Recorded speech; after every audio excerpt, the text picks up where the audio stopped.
Super. Okay, welcome everyone to another edition of Community Edition Ask Me Anything. Bit of a treat today. Instead of just having James Rabe, we also have Chris Daralimpel here with us. So you've got two subject matter experts, two senior solution architects. So thank you both very much for being here.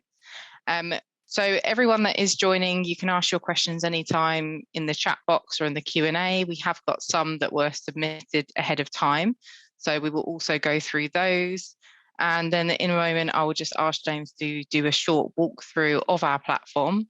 And like magic, we also have AJ Vergela here with us, also a solution architect. So we've got three subject matter experts at your disposal today. So James, over to you to begin a demo. Thank you. Perfect. Thanks, Claire.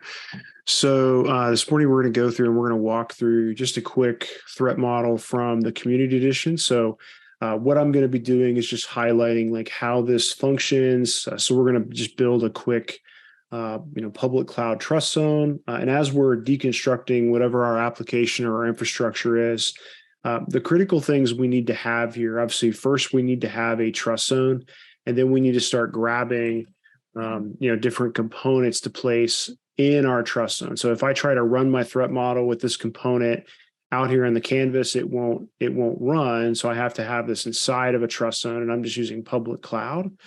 Go ahead and grab just a quick S3 bucket. And again, just to demonstrate a very quick, threat model here. I'm going to go ahead and maybe add a data flow. Maybe say this is going to be an HTTPS. Right, maybe I've got credit card data that's traversing between my EC2 instance and my S3 bucket here. So just so that I can visually see that, I can also go in and complete questionnaires about this particular component. So I could say maybe it's an EC2 instance, maybe it's a Nitro instance, select done. And then I can go over to my S3 bucket as well, complete that questionnaire. And then I can go in and select what type of asset. So I already said that I'm sending credit card data to that given asset. So I'm going to say that it's being received by component. I can also say potentially that it is stored. And then I can look and see, what kind of customer data, what other items are being stored on there. And I'll go ahead and say done. And then now I've kind of have a very, basic threat model. Let's give it maybe something to talk to on an internet trust zone. So maybe I've got a internet item here. Let's go ahead and toss in a web client. That web client is then talking to, maybe my EC2 instance. I could add in a, WAF if you'd like. You do have other components in here you can choose from. There's going to be, I think, around 600 or so components through these lists. So the search bar can be very useful, or you can go through and just drop into one of these different categories here and pick what you need if you'd rather browse for content. So once I've generated some kind of basic threat model, I'm going to go ahead and select update my threat model. And what that's doing is it's going through and it's looking in the library, and it's going to go in and grab all of the different, it's going to look and say, hey, I noticed you've got a web client on here. Here are the specific risks that are associated with a web client.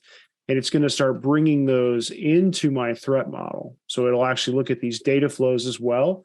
And, it'll see HTTPS on here for a data flow, and it will import or mark certain countermeasures, implemented or required, as it goes through. And I think we do have a question in the chat real quick here. So is the recording of this meeting available? And we will make this recording available. I think, Claire, is that going to be hosted on YouTube, or where will that page be available to them? That is correct. So it will be added. There's a playlist on YouTube, which we'll share a link in a moment. But yeah, it'll be added on there, and also it'll be emailed out to anyone who registered as well. Okay, perfect. So once I've kind of created my threat model, I've updated my threat model. Now, if I click over into the threats interface, I'll actually be able to go in and see that I have the ability to go in and look at these different threats. So I can auto expand those. I'll be able to see I've got my kind of a hierarchical structure here where I can see my S3 bucket, the threats associated with it. And then I've got different threats sorted by use case. with different current risk response, countermeasure progress. And then if I even click into those, I can drill in even further and I can see what would be the weakness associated with that given threat. And then what would be the given countermeasure associated with that as well. So you can see I've got, this data is intentionally or accidentally deleted. I can see that the weakness for that would be data is easily removed. And then I can actually see what the recommended countermeasure for that particular item is. Now, in this example, these are being generated, you can see by this source column, by the rules engine.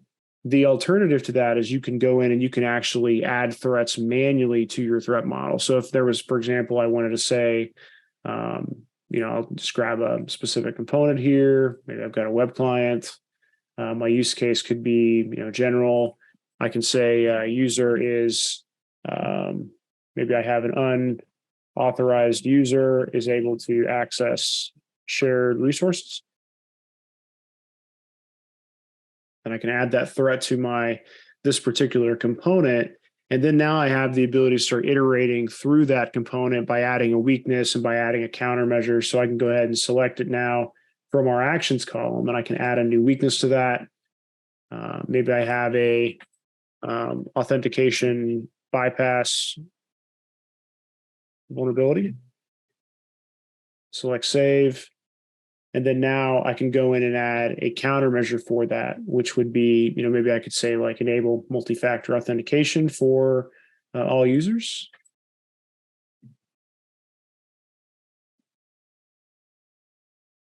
Select new countermeasure. And now as I go through and I'm working on this threat model, I've got a mixture of, you can see that M there where I have a manually created threat combined with other rule engine created threat. Now, one of the limitations of the community edition or the light enterprise edition, if you will, is that these manual threats in the community edition will just always be manual threats. There's no way to take this manual threat and add it to the security risk pattern library so that in the future, when you were to put this particular component out there of web client, it wouldn't automatically include that manual threat. But once you make that transition from the community edition to the enterprise edition, that's where you get that more flexibility and more scalability in how you manage like the custom content, which is something we don't make available in the community edition today, just as a light version. Miss Claire, you had a raised hand. Yes, we had a question in advance. It seems the right time to ask, where somebody said, can I remove threats from my model if I need to? Yeah, great question. Maybe is that a question that Chris or AJ wanted to tackle as well, or what's your preference, guys? Yeah, I can take that. I'd recommend not removing threats. Actually, I would actually move those threats to either not applicable, or I could accept those threats. But removing them could actually be detrimental to your, to the larger threat model.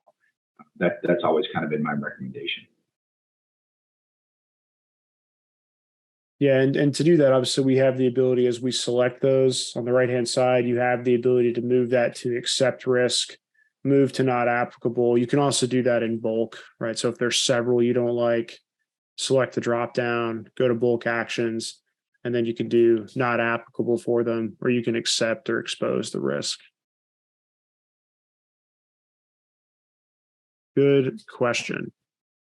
I could also add to that as well. You can also make use of the out of scope components as well. If you want to, for example, if you have a number of components that you want to make non-applicable, it's an easy way to actually visualize where to go. So we have an out of scope component. Maybe you can show. Yeah, absolutely. So if I wanted to place that on my diagram, you're saying out of scope component? Yeah. So you can nest your components that you don't want to threat model, for example, nest them in the out of scope component. And then obviously when you go into your threat, you will see them all bunched together, and you can do a bulk update that way as well. Yeah. So for example, if I wanted to put maybe an out of scope component on my internet trust zone, just to show that I have maybe an end user and his web client, but I don't have control over those things, right? So maybe place my web component in there, and then maybe even we can even place an end user in this item. So I can place him in my zone here, space this out a little bit, and then we'll update our threat model. And then you're saying if we go back to the threats interface, it's going to change how we view this data a little bit.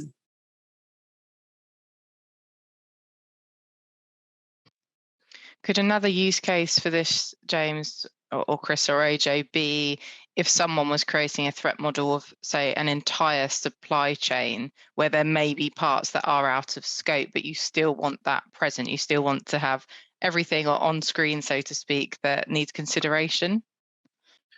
Absolutely, yeah. So it's a good way of identifying a large chunk. For example, you have a third-party service. You want to have reference to it, but obviously you don't have much control. You can put them in the out of scope component, and you'll see it at the top of the hierarchy.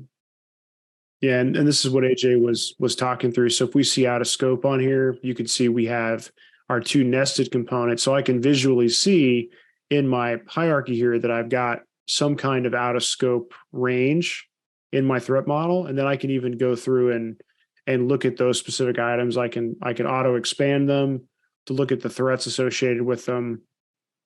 And then I can move those out of scope if I'd like, or if I want to move them to not applicable, I have the ability to do that. So letting me look in those different items, but then I can also move them bulk action to not applicable. Then I have to provide a reason. These threats are not in scope for this threat model. And obviously they're in scope somewhere, right? But they're not in scope for this threat model. So we're just further defining that on this particular threat model. I'd like to just expand on this topic just a little bit more. As we've discussed here, these threats, even though we've kind of bundled them together where we can perform a bulk action a little easier, they still were threats that were showing up in our threat model. So what you could do is, if you do have a larger application and you're trying to work through it, is one of the concepts that I like to talk to customers about is decoupling your application and putting it into more like consumable modules. So you may end up with more threat models, but they're smaller, more consumable, less noisy type of threat models. And then what you can do is then take that threat model and create what we call a project component. Project components, so basically what we're doing is we're taking this threat model and making it into a singular component, which we can then put into other models.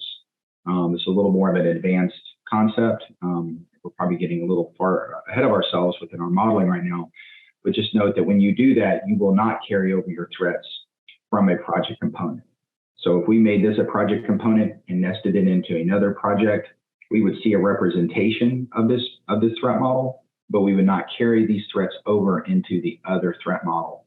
And then also I wanted to note that with our community edition, obviously we have some limitations, but with our enterprise solution, we do have the ability to create our own custom rules.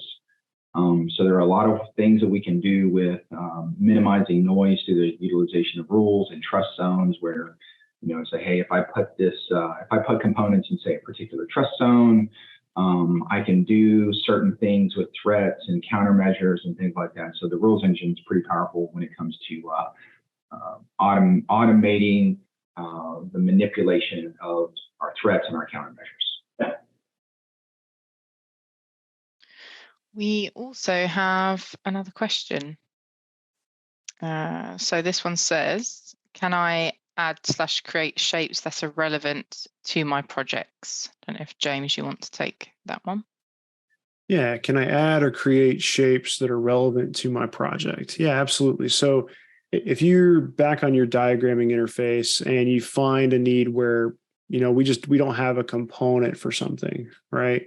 You can obviously, you have the ability to bring in the shapes that are, related to the other built-in Draw.io components, right? So if I wanted to, I could bring in maybe, so I think Cisco's got a pretty full library in here. So if I grab like the Cisco set here and I could say apply, and then it will bring in all of these different Cisco items. So if I brought in like Cisco routers, for example, Now, this is not a component that IriusRisk will recognize yet, right?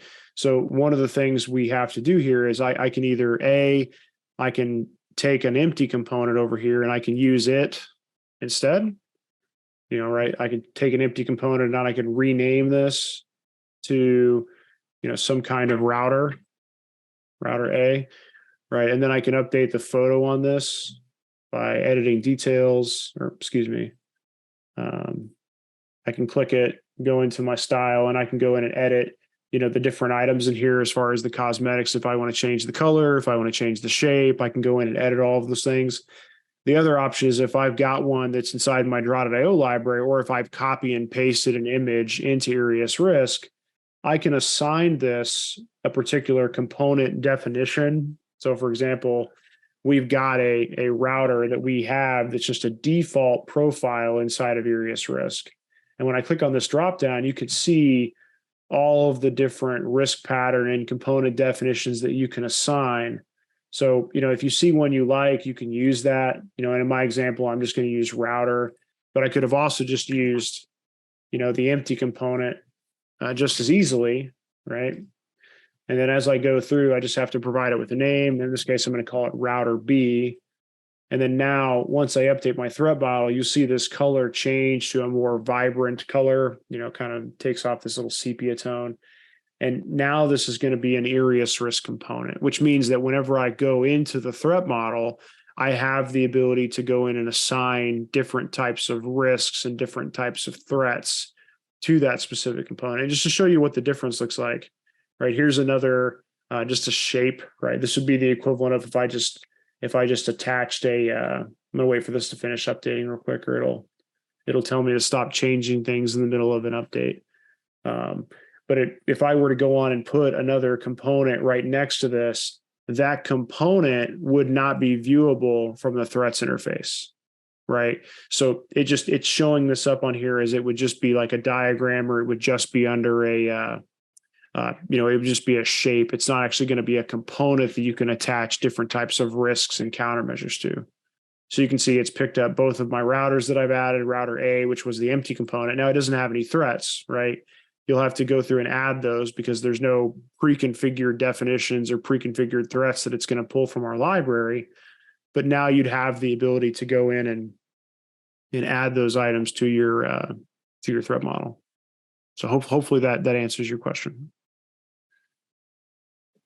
And once again, you have a lot more capabilities with the enterprise solution, where you can actually create your own custom components and assign risk patterns and so on and so forth. So, yeah, absolutely.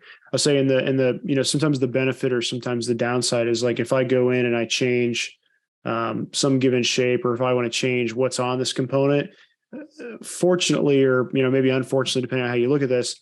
If I go in and I want to change, what does this image look like? Set as default style, text to range, right? So if I go in here and I want to change that particular image, and I'm not seeing that drop down at the moment, but I can go in and I can change that image, right? But that's only a local change. So it wouldn't apply to, other users in the community edition. And that's why we restricted that, because you don't want to have somebody go in and that they're start changing component pictures for everybody else. In the enterprise edition, we have the ability, and you actually have an interface for building and editing components where I can create global components. So we were talking to a customer yesterday, and one of the questions they had was, well, we do a lot of integrations, we do a lot of acquisitions. So sometimes we purchase partners that have, they have some old 2008 server or 2012 server sitting in the wild, and they want to be able to show that particular component as they're threat modeling that new set of infrastructure. So we were talking about, well, you could create that component and then just color them red. So you could even show like where I have deprecated operating systems at and where a component poses, significant risk on your diagram. You can go in and start, recoloring those so that you have the ability. And then anytime someone drags and drops that onto a diagram, it's going to maintain that high risk status and that high risk profile, regardless of where it's going to be at. But good question. Yeah, I expect you'll need to create, one or two shapes as you work on your threat models. We had another question about trust zones. So why do I need to use trust zones and what value do they offer? And I wanted to make sure we answered this because we recently did like an internal event at IriusRisk with some developers, and their threat models were all fantastic. But interestingly, no one added a trust zone. So I thought it would be good to talk about that today. So trust zones is one of the items that's required to actually build a threat model. Obviously, on its own, it's not enough. But as Claire mentioned, it's one of the things that separates us from the other tools. A trust zone really is an area of trust separated by boundaries, really.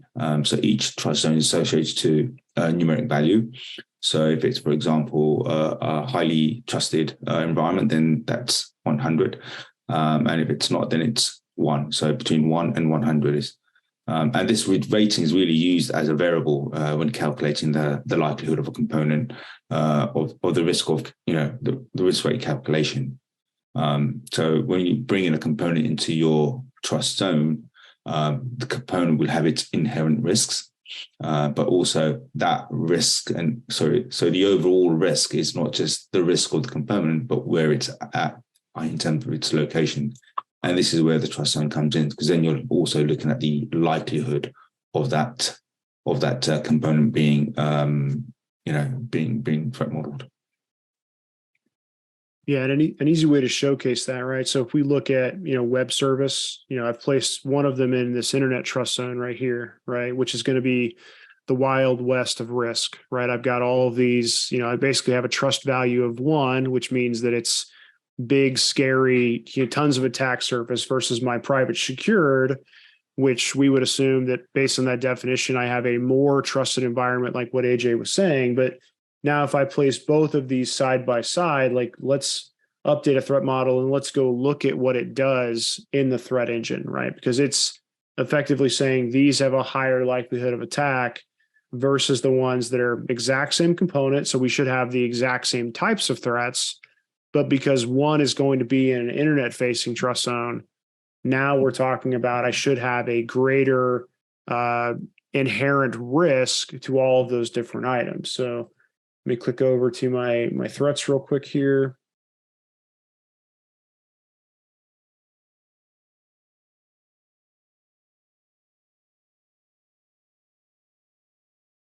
Give that just a second to finish loading here.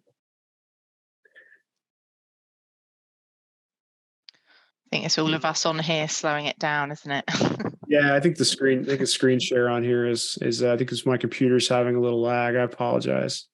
So if I go in and just kind of open up these different threats, I should be able to see how some of these are treated, differently than the others. So give me just a second for my computer to catch up. Either that or it's the kiddos downstairs streaming, CoComelon that are eating up my bandwidth. So those of you who work from home and have children will appreciate the dilemma there. So you can see I've got web service here. Everything is showing up as critical. Then now as I kick down to my other one, you start to see more variation in here. Obviously, we still have some critical threats, but because this one's on an internal zone, you can see that it's treating those differently, right? Because as it's calculating that inherent risk profile, it's going in and it's doing different things in here because it's saying, hey, the likelihood of this threat being realized is going to be much lower because it's internal facing versus it's internet facing, right? Now, something you may find valuable, you may not. The concept of using trust zones, isn't something that all organizations like to use. You may prefer to use trust boundaries. Now, one of the things that we also offer, and this is the nice thing about Draw.io, is when you go in here, you still have access to the threat modeling toolkit that's native from Draw.io. So if you're used to doing threat modeling with trust boundaries, you can still add those into your threat model. So if you want to be able to show that you've got a difference in trust, even within the same trust zone, you still have the ability to visually demonstrate that for anyone on your team who may be more comfortable with this notation than this notation. But IriusRisk, unfortunately, doesn't recognize these. They're just a shape, and they're not used to do any of our inherent risk calculation. So You can do this, but it's more for a visual representation in that instance. One thing I want to call out is you can nest a trust zone within a trust zone, but your components are only affected by the trust zone in which it's closest to. So the trust zone for which it exists in primarily, those components are affected by that and not by the hierarchical structure. Yeah. So if I wanted to show, would it be like a DMZ almost, Chris, or something like that? Like if I've got a web service. Absolutely. Yeah. If you have maybe you have a secured environment that would like a data center, then within inside your data center you have a more elevated secured environment, say maybe a different compliancy type environment which you have to exist in. Or for instance, if we had our own data center, maybe we would have, different customers within different zones within our data center and different requirements within those zones. So those would be just some use cases that I could think of off the top of my head. Okay. Yeah, perfect. And then just the ability to nest those. And you can usually tell when it's nesting and when it's not. So if I drag and drop this out and then drag and drop it, and you see that color change there. All right, as I'm dragging and dropping it into those zones, it starts to change the color of the trust zone. Now, I don't think we talked about, I don't think we saw this nesting over here, but I don't want to just glaze over this. I can also minimize these down. So as I work inside of my nested components, I can collapse all of these items down, to save some space or better showcase some of this data inside of here. But notice the structure change when you're doing the nesting over here as well. So as you nest it into these other components, they take on this more, boxy shape as opposed to the nice, round circle shape here. But so just a side note.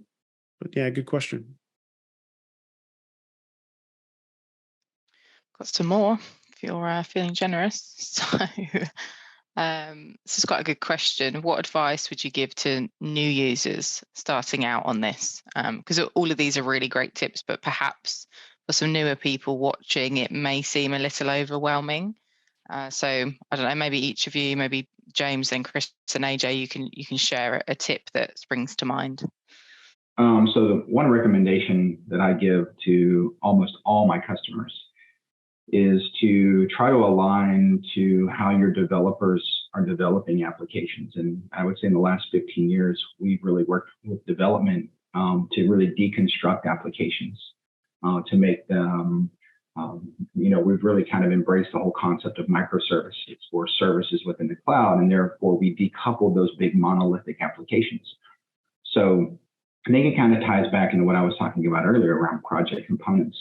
It's where you can take and you can build a threat model that maybe only, has, 20, 30 components from our diagramming tool within it. And you've got, workflows and data flows that you can see, and then make that its own threat model. So try to take up a service within the application or a section of the application and threat model that.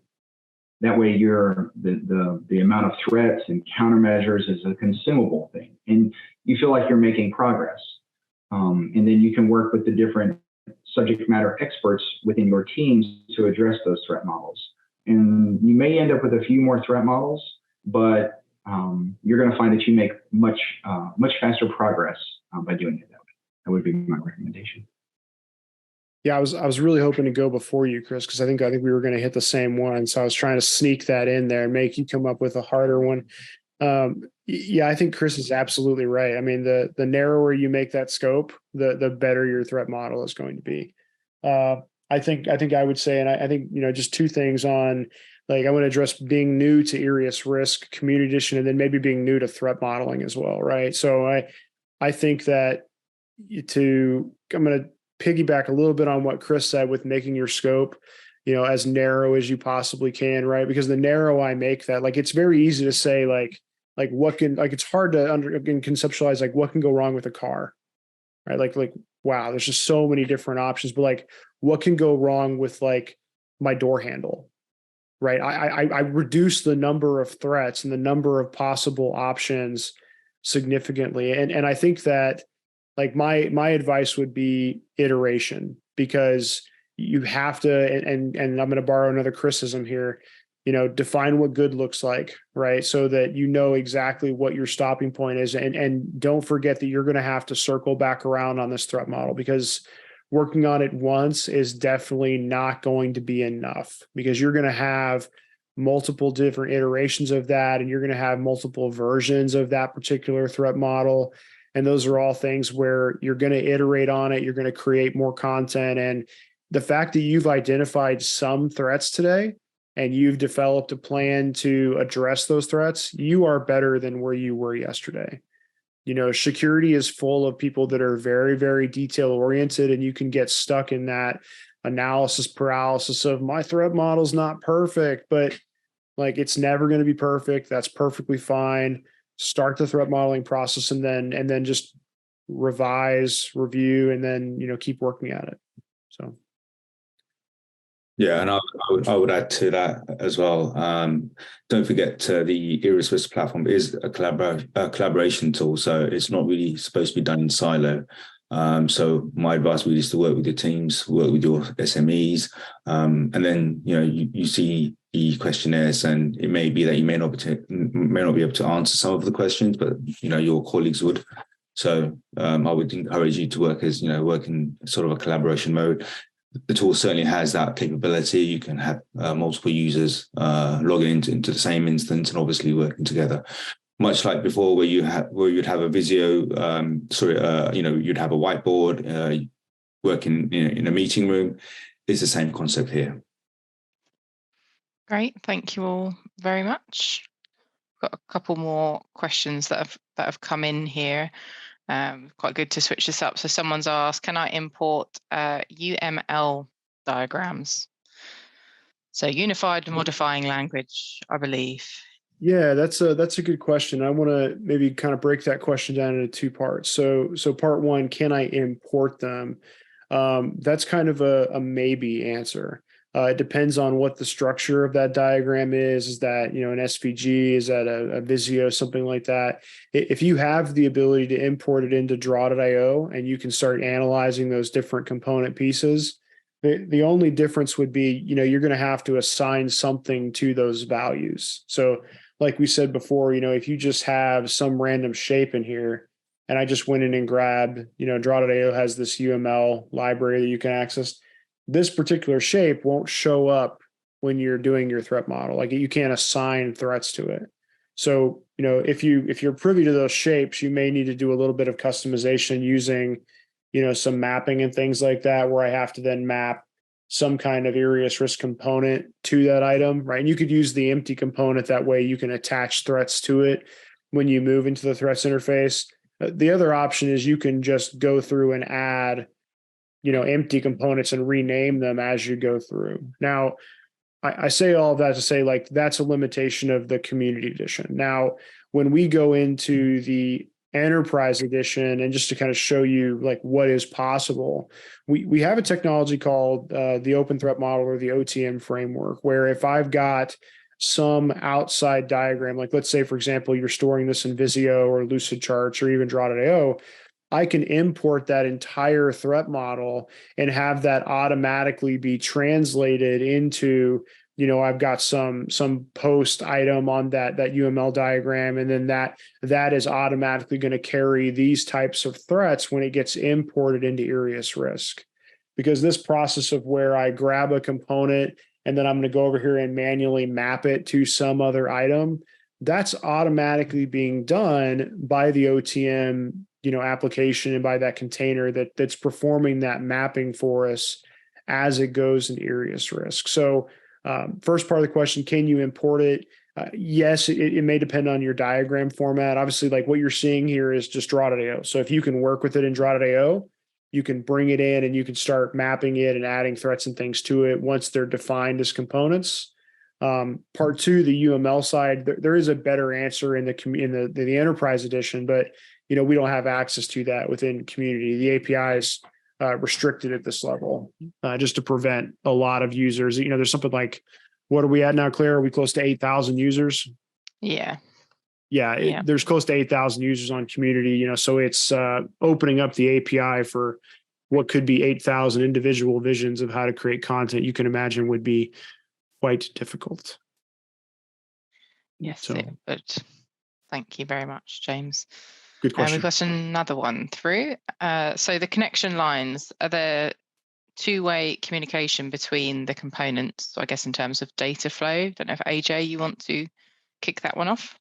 Yeah, I can start that. So one thing good about the platform is that when you create a connection, unlike where you see other tools, you'd actually have to select the right stencil in terms of the arrow. So you'd actually have to point it to the right components.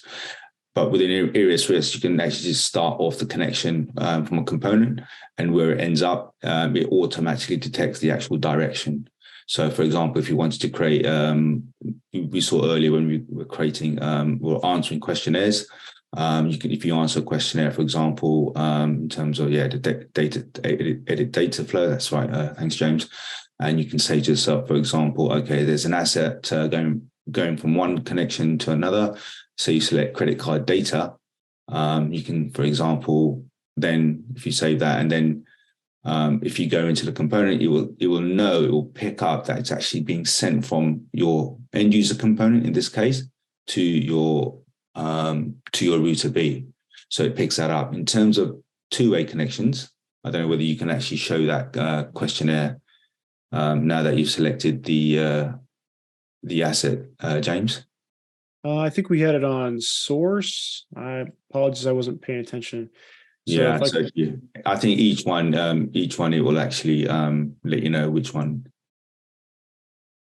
Yeah, I think data flow is turned off on this tenant, so we'd have to check on that. So that's what would happen. You would actually see the actual where it's been sent and where it's being received in terms of the data flow. Maybe you can show it in there as well. Okay. Yeah, I think data flow library is disabled in this tenant. Okay, that's great. But in terms of two-way connections, you can easily create another connection going the other way. So again, you would actually start off from the component that you want to be sending from, and you end up to the component that you want to be the component that's being receiving the data, and that'll pick up the actual direction as well.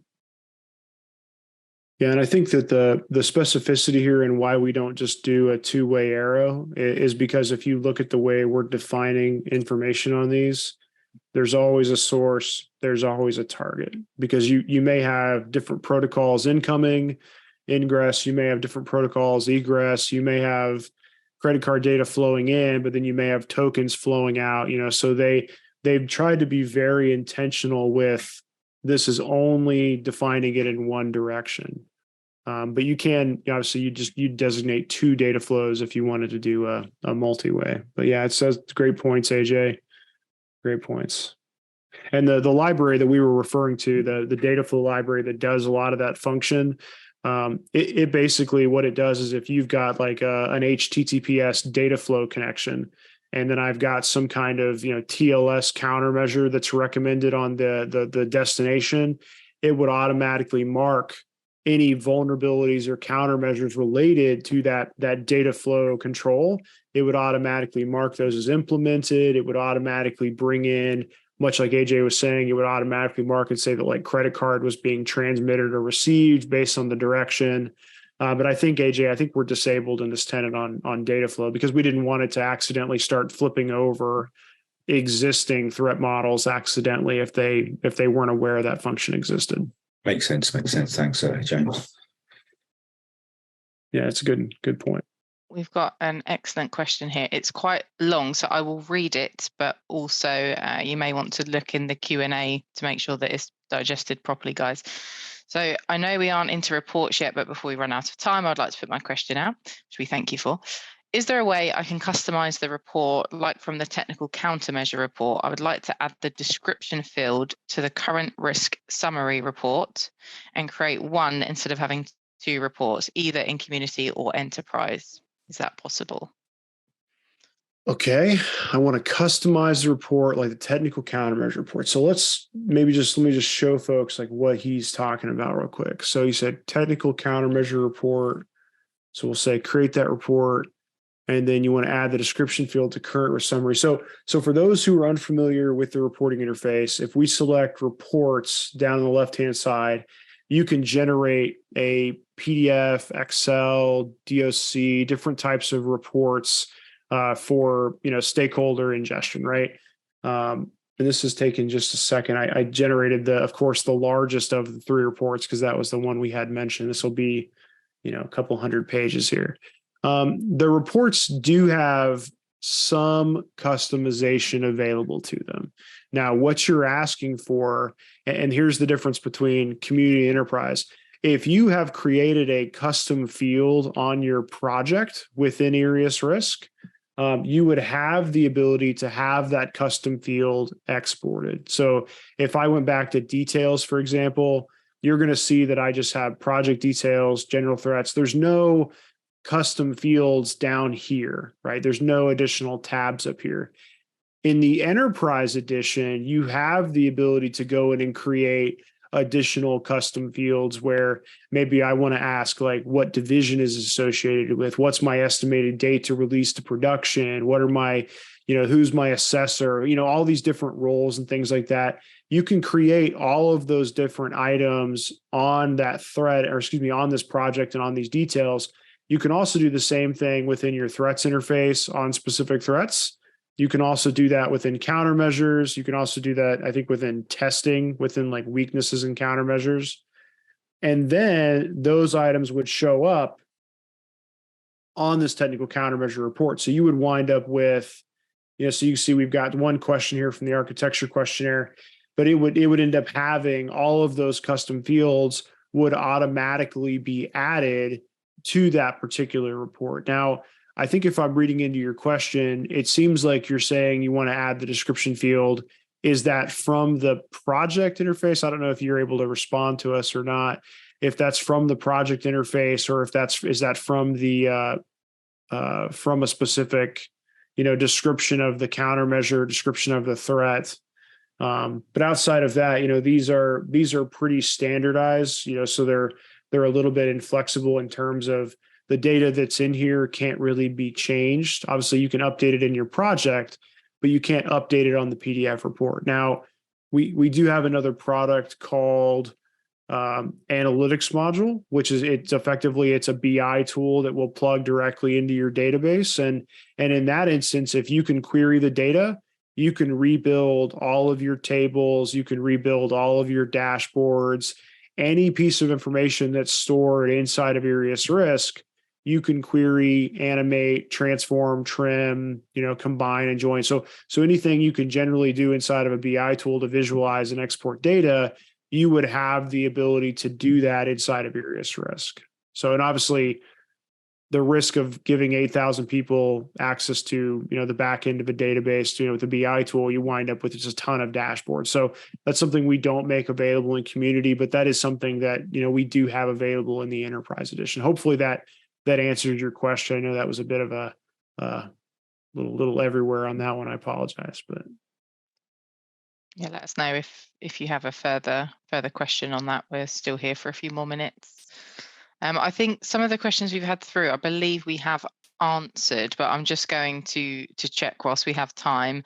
So somebody's asked, how can I complete my threat model if not all the components I need are listed? So we kind of covered a little bit, but perhaps we could talk about what other options there are in terms of customizing that if required when internet catches up. I think you covered in quite good detail, James. One of the things, obviously, is that within the Enterprise Edition, which you won't be able to see in the Community Edition, is being able to do create custom components. So if you feel that, for example, you're creating threat models, you see some components that you want a threat model, but it's not there. Just realize that you can create custom components. It's flexibility within the tool, but it is in the Enterprise Edition.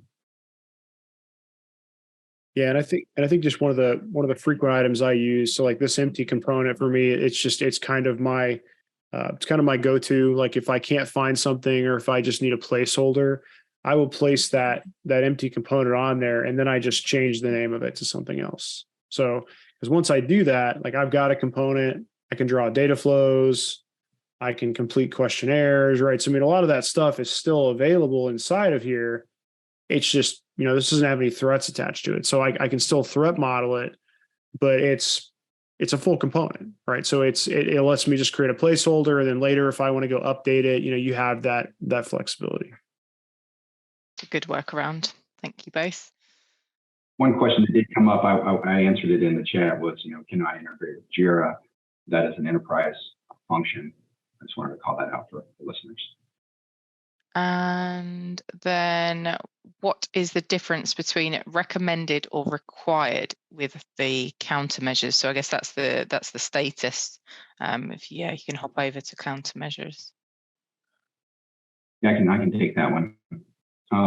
So really, the difference between recommended and required boils down to the standards in which we apply to our threat models.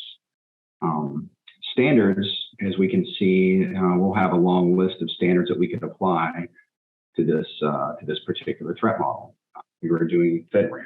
Maybe we need to adhere to a particular FedRAMP standard. The one thing I will say is that I've mentioned earlier version.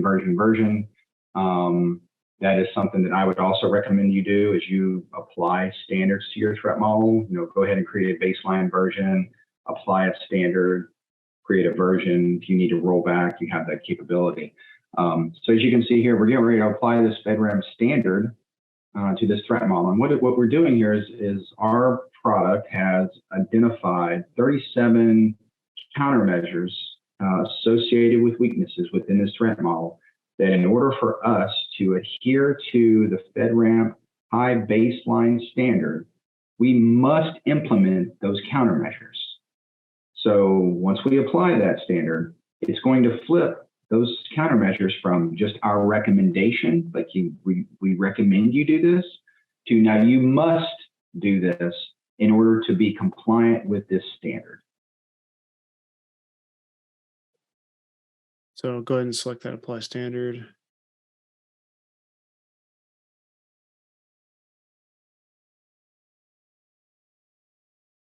Give that just a second to catch up here. And note there are many standards that would flip the same countermeasure from recommended to required. So it's kind of a many to one as it's relating to countermeasures to standards.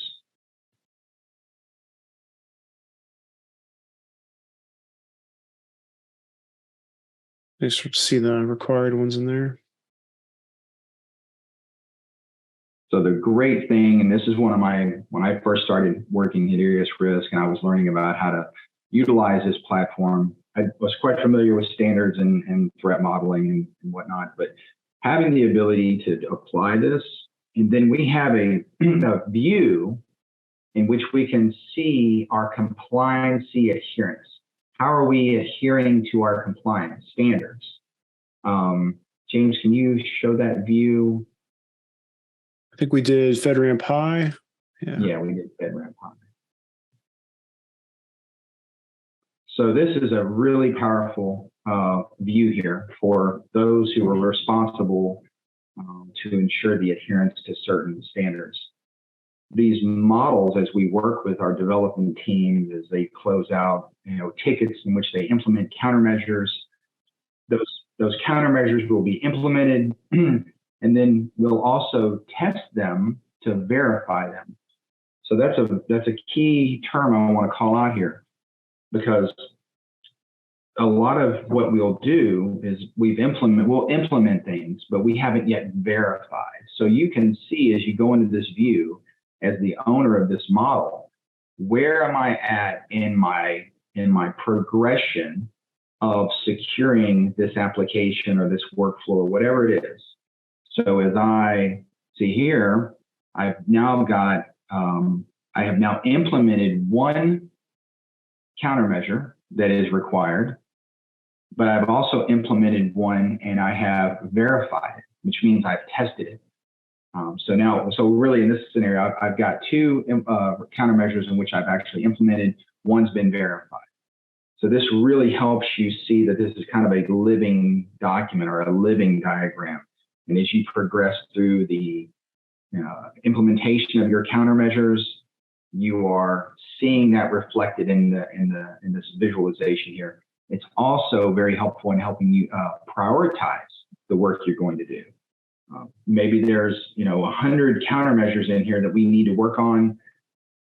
30, I think 37 of them got sent to required because of our standards compliance. The rest will now just be recommended. It's allowing us to kind of shift focus and focus on those things that are now required. Thank you very much. So we've got a couple of minutes left. We've had one final question, so we'll answer this and then we will wrap up. The question is, I see the notification tab. Does the tool notify my team members of new threats, and how are the notifications done? I think they mean, is this via email? Sorry, there's a slight typo on there. Yeah, at the moment we have two different types of notifications. We have obviously just our notification pane, which provides us with like real-time notification. So as those notifications maybe are resolved, they'll disappear from this list. But this might be something that's notifying users that, hey, you've got PII on here, you should apply the GDPR standard, right? So it contains notifications within IriusRisk. We also have the ability to send out, workflow notifications where you can email team members based on certain classifications. Now, within community, there's not really a way to do that because you'd have to expose, emails of other community users to each other, which is something we don't want to do.